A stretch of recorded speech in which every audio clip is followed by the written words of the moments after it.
Sa nakaraan, makikita ang pagsulpot ng mga halimaw na nagmula sa Mount Ilja sa lungsod kung saan nakatira ang ating bida. Dahil dito, maraming natakot, at maraming buhay ang nasawi dahil sa pag-breakthrough ng portal.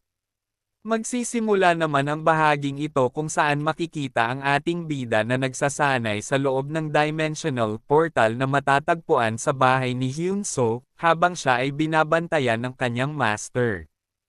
Nasabi naman ng Heavenly Demon sa kanyang pag-iisip na ang portal na iyon ay tila walang laman, ngunit nararamdaman niya ang malakas na pagbagso ng enerhiya.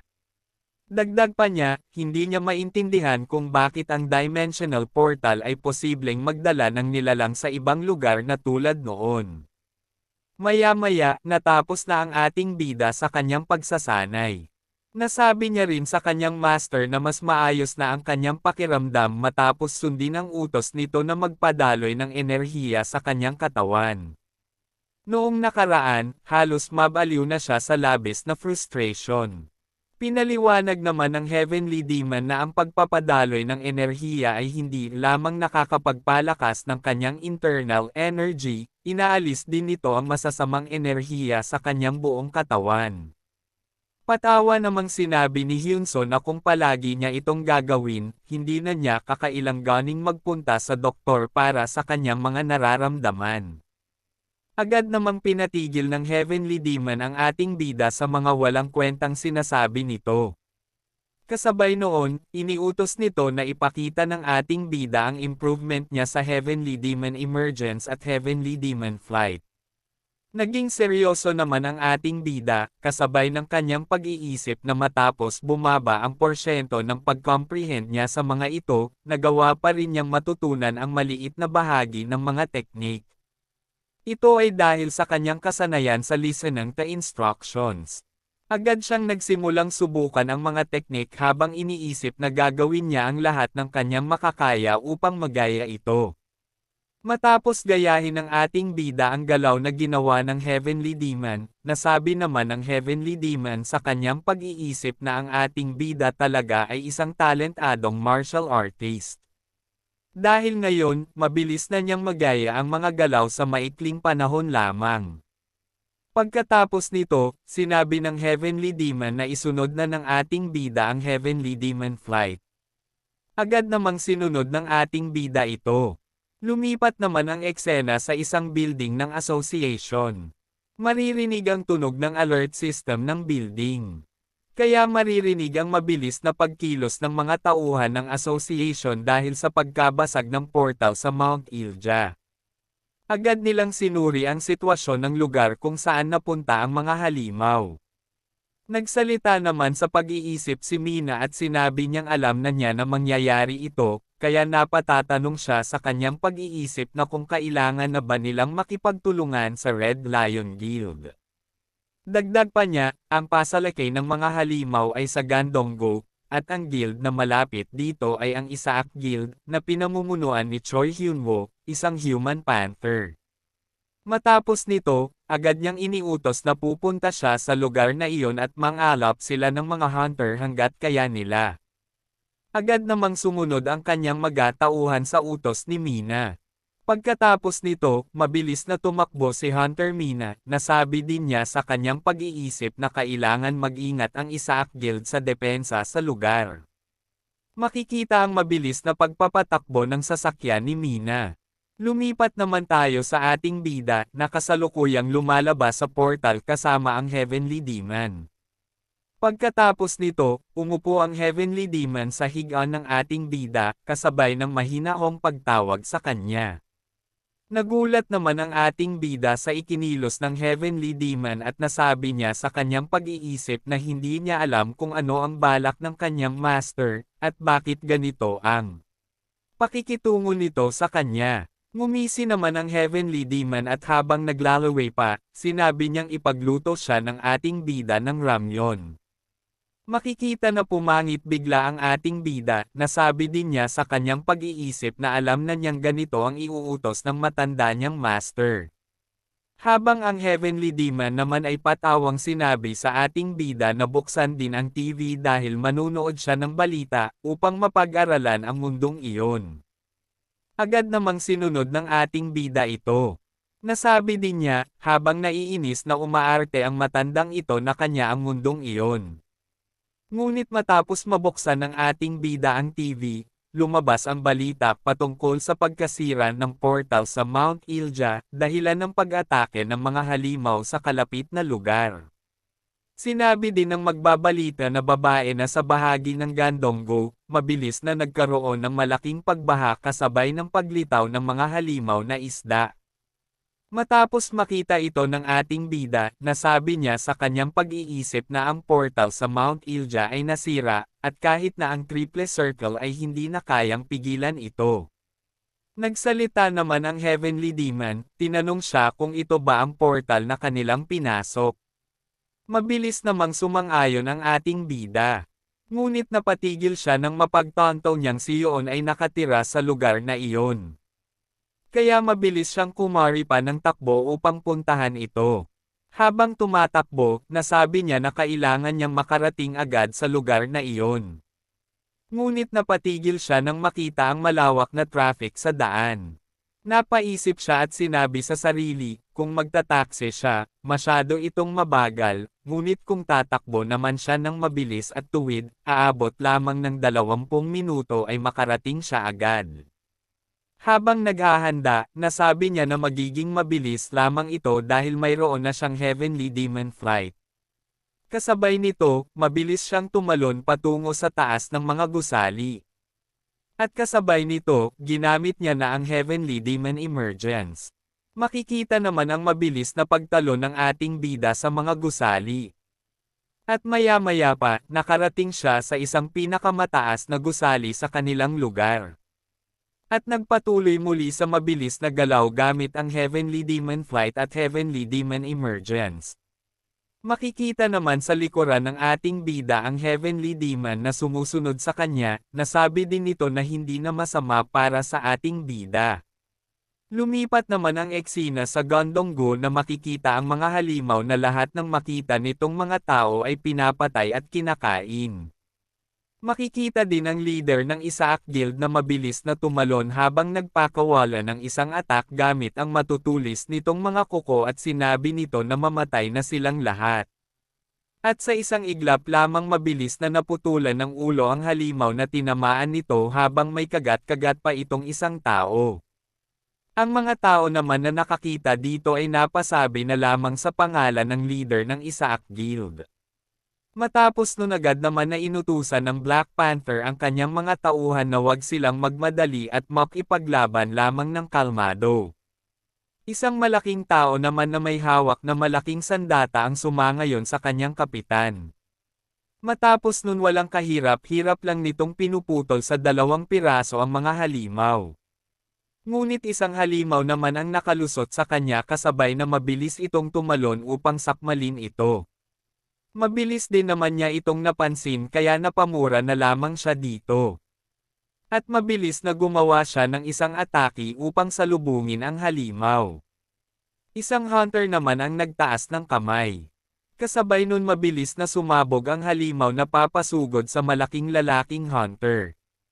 Makikita naman ang isang babaeng hunter na may hawak na pana. Nasabi nito na nakatulong din sa kanya ang maliit na bangka na iyon. Nasabi din nito na dapat tandaan din ng kanyang kasama na isa din siyang hunter. Kasabay ng pagpapakawala ng kanyang atake, na mabilis na tinamaan ang 3 halimaw sa isang pag-atake lamang. Matapos naman niya itong matamaan agad naman niyang itinaas ang kamay kasabay na pagsabog ng mga halimaw na kanyang tinamaan. Matapos naman nun mayabang niyang sinabi na siya ang Eros Acid ng Gandonggo. Isang thumbs up naman ang ibinigay ng malaking hunter bilang pagsang-ayon sa sinabi ng babae. Ngunit makikita naman ang pagtalsik ng mga dugo sa kanyang kamay. Makikitang sinakmal pala ito ng malaking halimaw na maladragon. Kaya napaluha na lamang ang babaeng hunter matapos makita ang pagsakmal ng halimaw sa kapwa niya hunter. Kasabay nun mabilis siyang nagpakawala ng maraming palaso patungo sa halimaw. Ngunit agad naman ito na pinigilan ng kanilang kapitan. Kasabay na sinabi nito na ibahin nito ang direksyon ng kanyang attack upang hindi nito makuha ang atensyon ng halimaw dahil ayaw din niyang mamatay ito. Ngunit huli na naman dahil napansin na sila ng malaking halimaw. Kaya mabilis sila nitong sinugod upang sakmalin. Mabilis din naman na umalis ang mga ito upang hindi sila abutan. Kasabay nun ay walang humpay na hinabol ng halimaw ang dalawa. Ngunit dahil sa mga kotsing lumulutang sa tubig nahirapan ang halimaw sa paghabol. Kasabay nun lumitaw naman ang nilalang na kalahating tao at kalahating isda. Sinabi din nito na ang hunter ang pinakamagandang nutrients para sa kanyang alaga. Dagdag pa nito habang tumatawa na hanggat malakas na hunter ang nagpapakita isa itong magandang pataba para sa kanyang alaga. Matapos naman nun lumipat naman sa halimaw na malapit ng maabutan ang dalawang hunter. Kaya nang makita ito ng kapitan ng Isaac Guild na pamura na lamang siya sa kanyang pag-iisip. Ngunit makikita naman ang pagdating ng ating bida kasabay ng pagtalon nito ng mataas at naghanda ng atake gamit ang teknik na left crouching tiger. Nasabi din niya habang ginagawa ito na bagamat ito ay isa lamang na normal na teknik. Ngunit kung ito ay sasamahan niya ng kanyang internal energy. Hindi naman na siya natapos dahil agad na niya itong ginawa na mabilis na naglunsad ng atake sa halimaw. Makikita naman ang mabilis na pagbulusok nito. At sulidong tumama ang kanyang suntok sa ulo ng malaking halimaw, agad din na makikita ang malakas na impact. Napatingin naman ang dalawa sa halimaw at mabilis na nawalang ng malay sa ginawa ng ating bida. Kasabay ng pagbagsak nito sa ilalim ng tubig, ang mga tao na nakakita nito ay humanga na lamang sa ating bida. May isa din na nagtanong kung sinong hunter ito. Napasabi ang guild leader ng Isaac Guild na napabagsak nito ang halimaw sa isang hit lamang. Habang ang babae ay natanong kung isa ba itong S-rank hunter. Matapos mapabagsak ng ating bida ang halimaw, bumalik siya sa taas ng gusali. Habang nasabi naman ng Heavenly Demon na nararamdaman pa rin niya ang enerhiya ng halimaw, bigla itong sumulpot sa likuran ng ating bida na kanyang ikinagulat. Kasabay nito, mabilis siyang sinakmal. Ngunit matagumpay na naiwasan ng ating bida ito. Agad na napansin ng halimaw na nakaiwas ang ating bida kaya agad din siyang hinabol nito. Mabilis na inwasan ng ating bida ang lahat ng atake ng halimaw gamit ang Heavenly Demon Emergence. Matapos nun, lumitaw ang notification na nagsasabing ang comprehension ng ating bida sa Heavenly Demon Emergence ay umabot na sa 40%. Ngunit dahil sa paulit-ulit na paggamit ng teknik na ito, nasabi niya na ang kanyang mga binti ay namamanhid na, habang ang Heavenly Demon ay pinapanood lamang siya. Mabilis siyang lumapit sa ating bida at sinabi na kung tanga ba siya dahil hindi niya ginagamit ang kanyang internal energy upang patatagin ang kanyang katawan. Habang umiiwas naman, sinabi ng ating bida kung bakit hindi ito sinabi kanina bago pa magsimula. Nagpalabas ng enerhiya ang Heavenly Demon at sinabing ngayon, gamitin na ito ng ating bida. Agad naman itong sinunod ng ating bida. Lumipat naman tayo sa malawak na traffic kung saan makikita si Mina na galit dahil sa haba ng traffic. Napatigil siya nang mapanood ang paglalaban ng ating bida at ng halimaw. Nasabi din niya na kung sinong hunter ito dahil napakagaling nitong makipaglaban sa isang malaking halimaw. Ang video na iyon ay galing sa isa sa mga nakapanood sa laban malapit dito. Dagdag pa niya, ang hunter na iyon ay napabagsak ang malaking halimaw gamit lamang ang isang atake. At sa kasalukuyan, nakikipaglaban pa ito. Nasabi din niya na wala siyang alam sa paraan ng pakikipaglaban ng hunter na iyon at nag-iisip siya kung ito ba ay ang ating bida. Kaya mabilis na siyang bumaba ng sasakyan at tumakbo upang makarating sa lugar. Lumipat tayo sa ating bida na ginagamit ang Heavenly Demon Flight. Habang isang suntok ang kanyang ginawa, dahilan upang paatungal ang halimaw sa pinsala na natanggap nito. Lumabas din ang notification na nagsasabing tumaas na sa 30% ang comprehension ng Heavenly Demon Flight ng ating bida. Nasabi ng ating bida na talagang gumana ang kanyang ginawa, at kung ito ay nasa evaluation, maaring aabot sa 1300 puntos ang makukuha niya. Nagsalita naman ang Heavenly Demon at sinabi sa ating bida na ang pinakamahina na parte ng halimaw ay ang ilalim ng ulo nito. Kaya gamitin ng ating bida ang Heavenly Demon Flight upang makalapit at atakihin ito.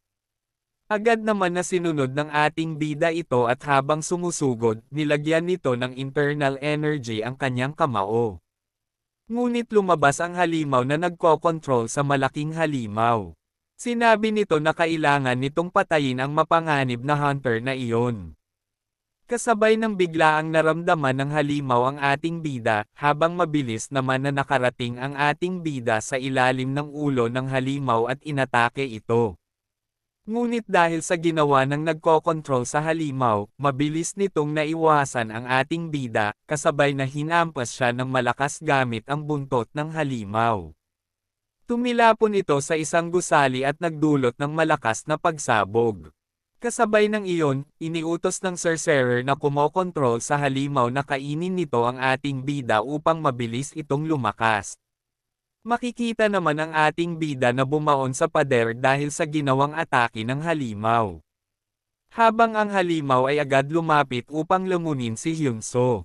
Habang ang Heavenly Demon na pinagmamasdan ang halimaw ay nagsabi na may sorcerer na nagpagaling ng mga pinsala ng halimaw kaya nagkaroon ng ibang resulta ang laban ng ating bida. Agad na naghanda ang sorcerer at iniutos sa halimaw na kainin na ang ating bida habang hindi pa ito makakalaban, at upang mabilis nilang masakop ang mundo na iyon. Nagsalita ang Heavenly Demon at sinabi na mabilis niyang mapapatay ang mga ito. Ngunit kailangan niyang iligtas ang kanyang disciple. Makikita ang paghanda ng halimaw upang kainin ang ating bida, ngunit napatigil sila nang magsalita ang isang nilalang, na nagsabi na huminto silang mga walang kwentang hanggal. Nakuha naman nito ang atensyon ng halimaw at sorcerer. Ang nilalang na ito ay si Yerek, ang S-rank hunter at leader ng Red Lion Guild.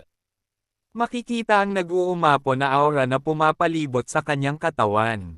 Sinabi ni Yerek sa ating bida na ngayon ay nasa masamang kalagayan ang kanyang super rookie. Napatingin ng seryoso ang Heavenly Demon sa pagdating ni Yerek. Dagdag ni Yerek habang nagpapalabas ng malakas na aura, sinabi niyang bagamat na depensahan ng ating bida ang halimaw, hindi pa rin ito mananalo kung hindi nito alam na mayroong sorcerer na nagkokontrol sa halimaw. At bilang isa sa magiging parte ng kanyang guild, kahanga-hanga ang ginawa ng ating bida, ngunit sa ngayon ay magpahinga muna siya at ibaubaya na lang sa kanyang leader ang mga hanggal.